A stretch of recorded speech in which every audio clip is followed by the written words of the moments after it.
Here's where the road passes through.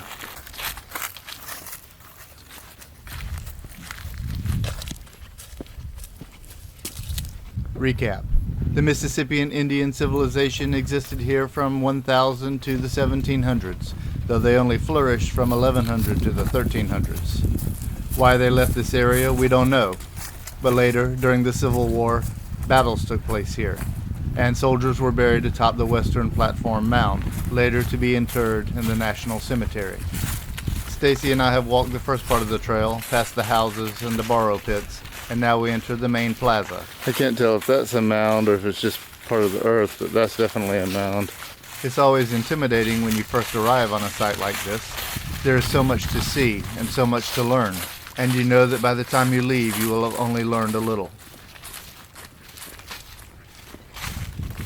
You want to see it all immediately, but you can't. You have to take your time and take it step by step. Muddy. Yeah, there's a sign in the hotel that says, take off your muddy boots before you come in. And I thought that sounded a little aggressive for Holiday Inn Express.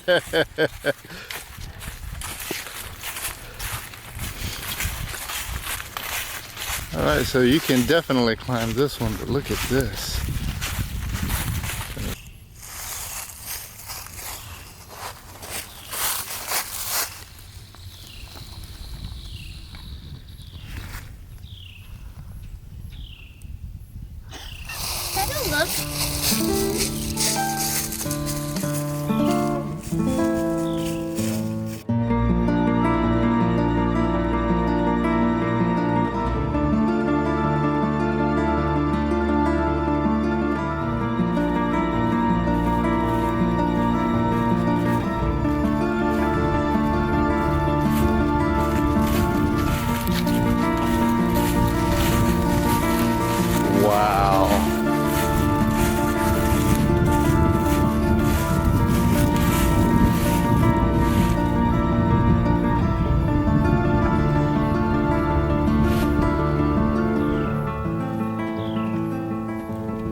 Now imagine all those years ago, people living in this city, and this was their backyard. Just amazing. How peaceful it must have been.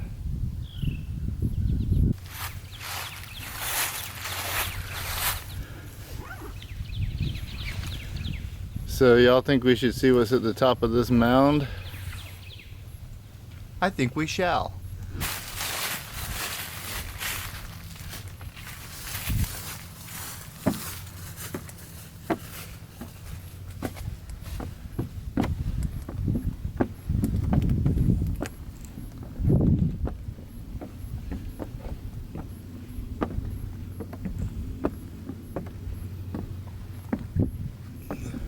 A vibrant community.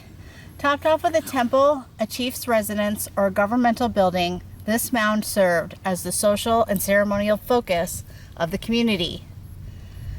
The summit offered an unparalleled view of religious ceremonies, dances, games, and everyday activities on the plaza.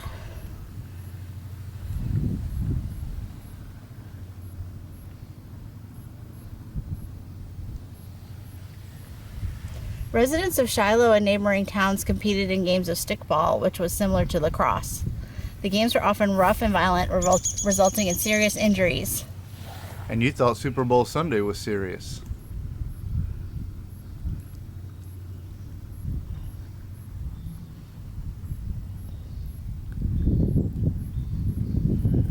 Interesting.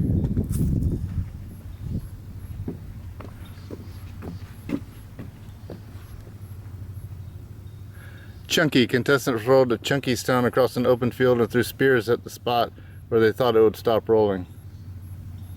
Huh. Amazing. This effigy pipe, the most famous artifact found here, is carved out of the same distinctive red stone and in the same style as others uncovered at Cahokia. The pipe is now on display at the Tennessee River Museum in Savannah, Tennessee. Did we see this? Probably. I need to go back and look at that footage. A major river town, the Tennessee River. served as a major transportation artery linking this community with the people from the Great Lakes to the Gulf of Mexico. The chief not only ruled the river valley for 10 miles in both directions, but had alliances and traded goods with people in such distant places as Cahokia and near today's St. Louis. Wow. I've heard of Cahokia. That's the one that they've been unearthing, if I'm not mistaken. And it was a gigantic, gigantic Indian village. I don't feel like we're that close to St. Louis. Maybe we are. We're here. That's St. Louis. Yeah. And we're from here. So it's about as far from us as we are from them now. Yeah. Interesting. Look at this. Our timing in climbing the mound was fortunate, as just now a barge comes by.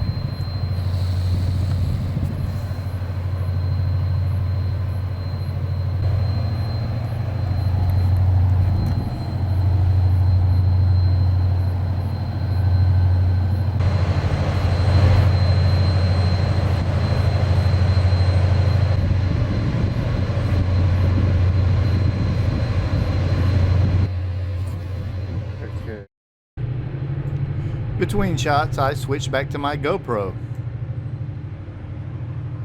I'm not gonna lie, y'all, the gimbal was just too hard for this application. What was hard about it? Keeping it steady. It's not like, you can't really zip around too well.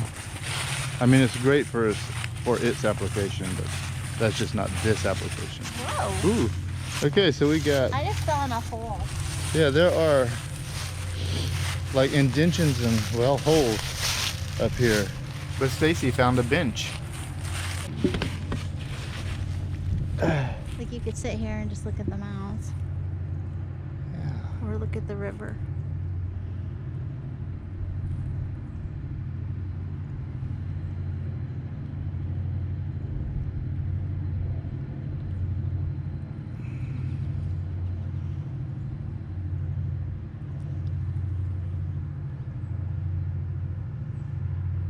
So what do you think so far? It's fun. We're enjoying this. We are. The tranquility of this place is undeniable, broken only by the sound of the passing barge.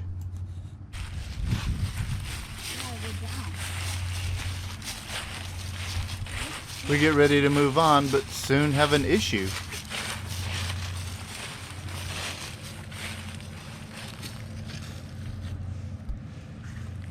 You know, it never occurred to me that you would come straight across and go down the other side.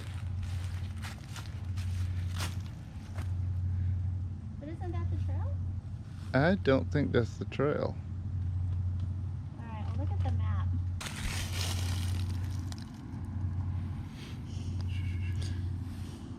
Here we were. No, we came that way. So we started here. Yeah, and we're at the river, but it's showing the trail coming around and coming up this side of the map and mount and going down that way. There was no way. I mean, there's a slight trail here, like maybe bears use it.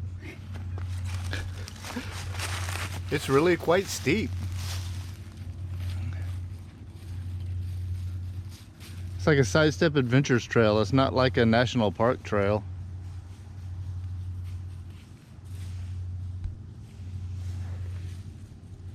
Kind of neat over there though. You can see the road faintly going through. Huh.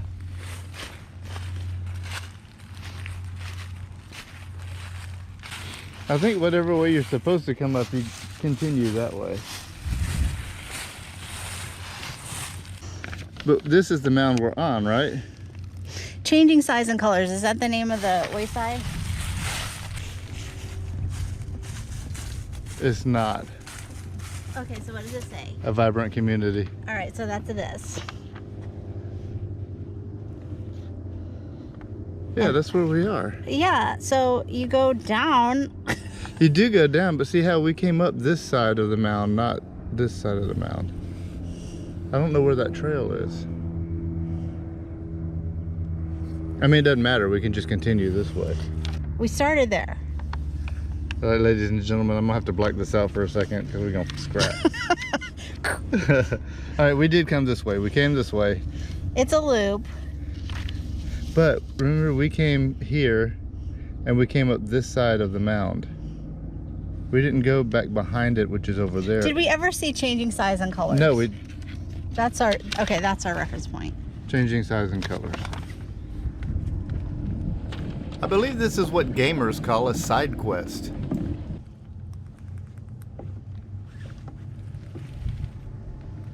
In movies, the actors never look down when they're walking down steps. It's really hard. This mound's over here.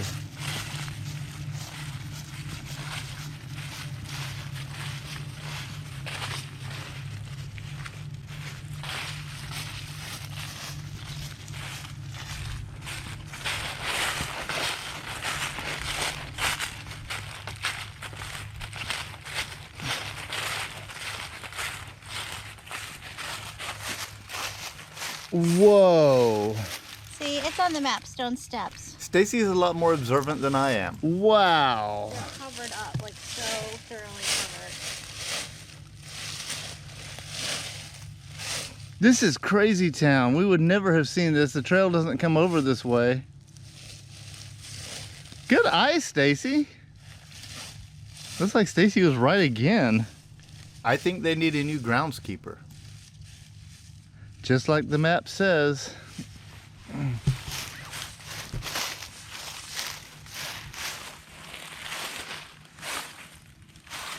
Stone steps completely covered up. So now we have to go see it from the other angle to see what that trail looks like.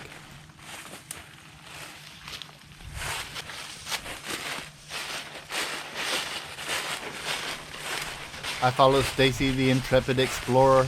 I halfway expect to see a coin dangling in the air. Watch your step, honey.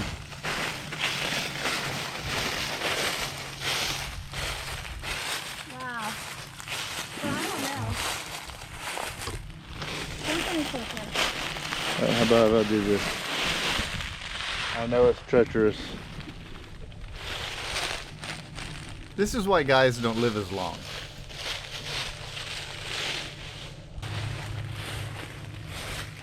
I don't see changing size and colors wayside.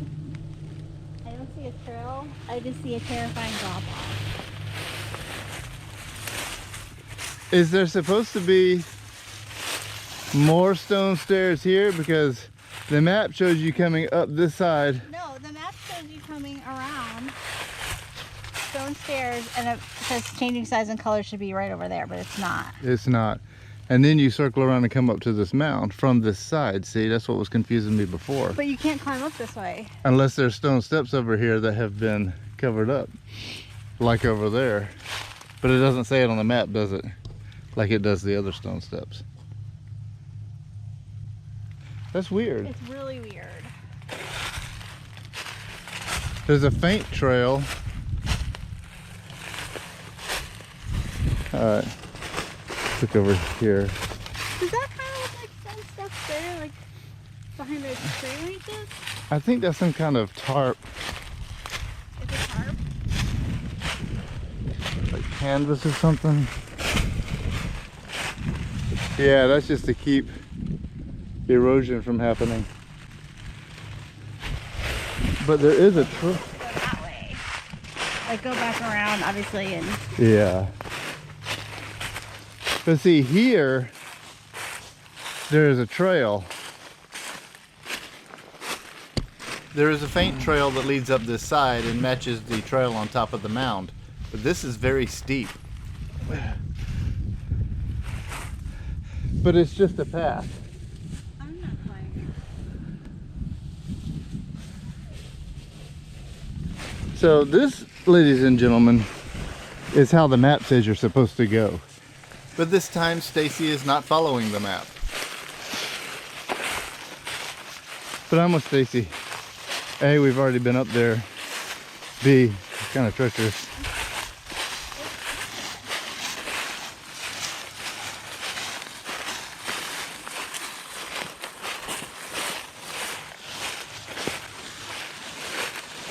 But the stone steps are indeed here. And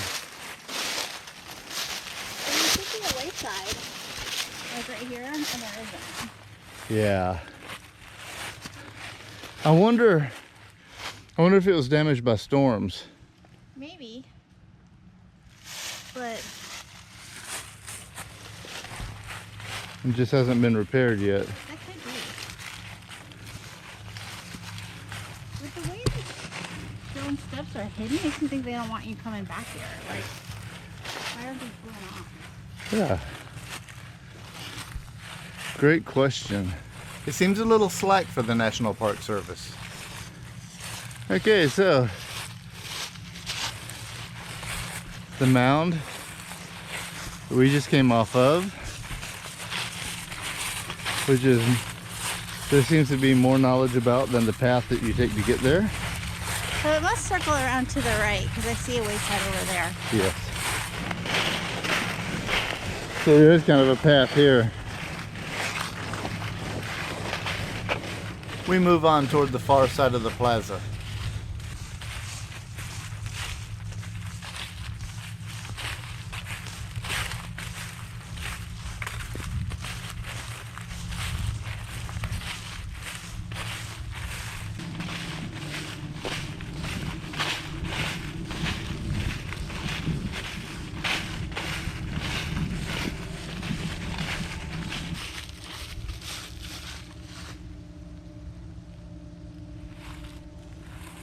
Path looks like it goes on that. Hey, there is a mound back there.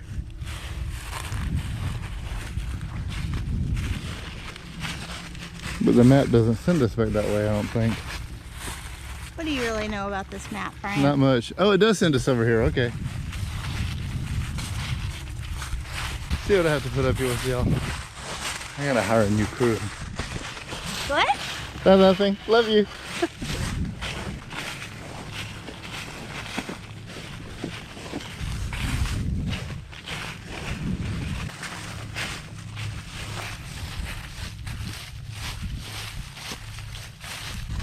All right, here is a mound,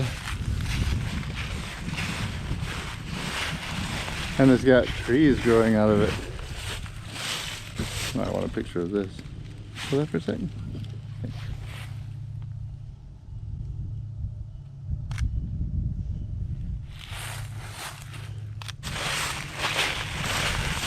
All right, so the path. Look at that. That is neat. Kind of fuzzy looking with the grass on it.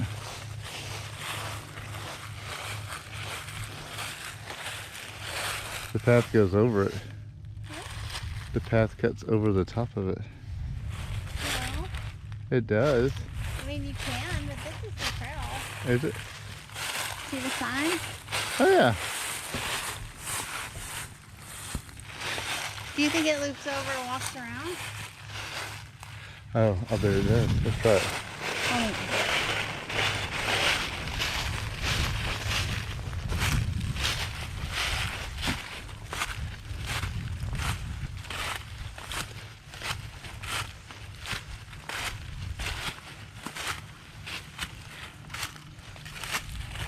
It's a long mound.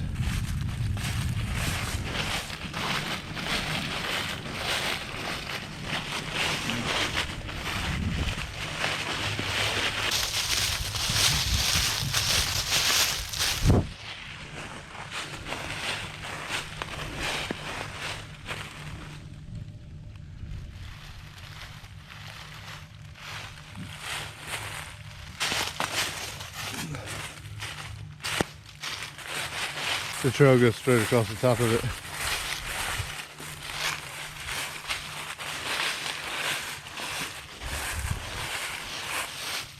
The Indian mounds are on a sort of a plateau surrounded by ravines. One of the ravines was important in the Battle of Shiloh.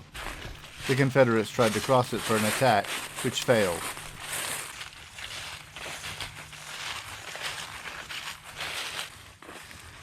Really pretty landscape. Oh, this is interesting.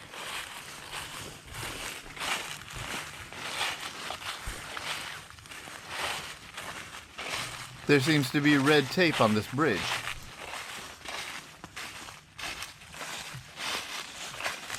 It appears this park is in need of a lot of repair, which hasn't happened possibly because of the pandemic.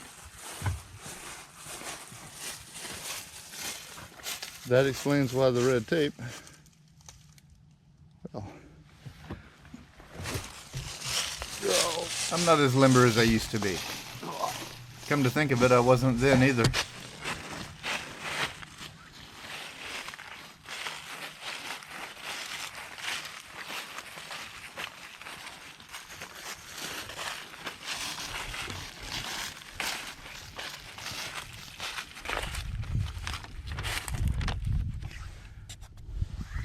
We're here, surviving the winter.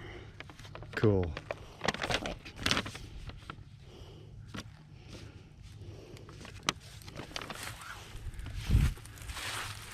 Surviving the winter. During the cold winter months, families live mostly on corn, plus some dried fish and fresh meat.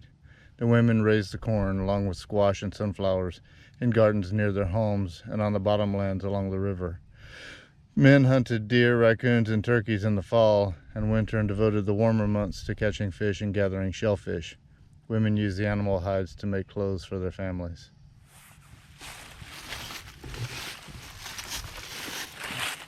Then a slight bit of confusion.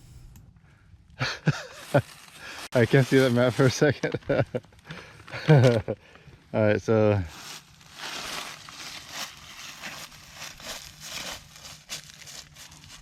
okay, so that's the trail. That's the trail. That's the trail. I see a wayside. Oh, that's...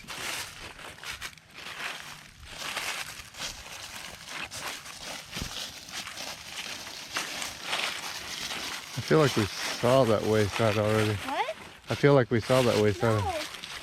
Oh, over here. Oh, I was going to go from a different Well, it angle. looks like this is the trail though, Bob. You know, sometimes it turns out that Stacey has better trail sense than I do. And it's a little... You need trail sense on a 1 mile loop with waysides, but you do because it's not intuitive. I'm like, well, it's not intuitive. I'm like continually going the wrong way, and Stacey's like, no, this is the way, and she turns out to be right.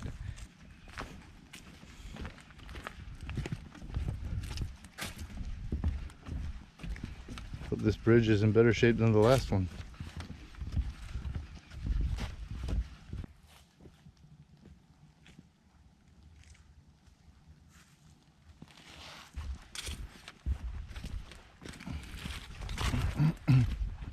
Maternal clusters. He was standing at the edge of a cluster of small dwellings. Oh yeah, I can see some little rises. Families lived near each other, parents with young children, grandparents next door, and aunts and uncles nearby. Clan members were related through the female line. Males and females belonged to the kin group of their mothers. Upon marriage, the groom built a house near his bride's maternal relatives. Men held their prominent public leadership posts, but home life revolved around the women.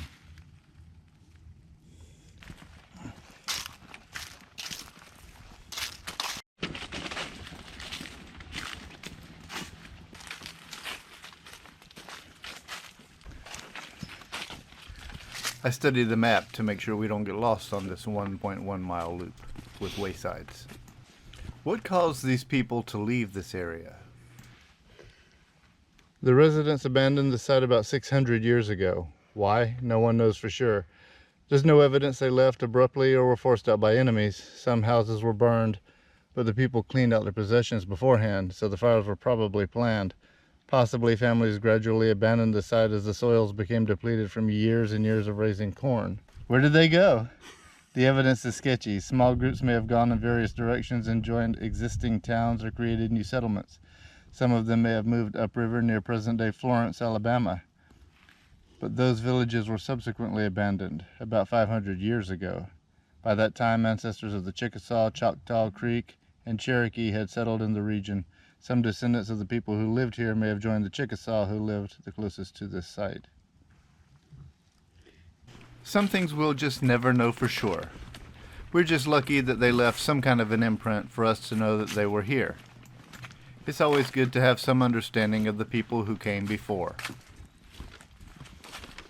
The sudden disappearance centuries ago of these people that lived in these areas is always interesting to me. It's fascinating. Like the Anasazi. That people move, I guess. Crossing the palisade. You are about to again cross the line of the palisade marking the western edge of the Shiloh Indian Mounds community. The path continues on to the parking area. Please be careful and watch for vehicles as you cross the road and return to the 21st century. Oh, it's like we time traveled. See you in the future, possibly the 50s.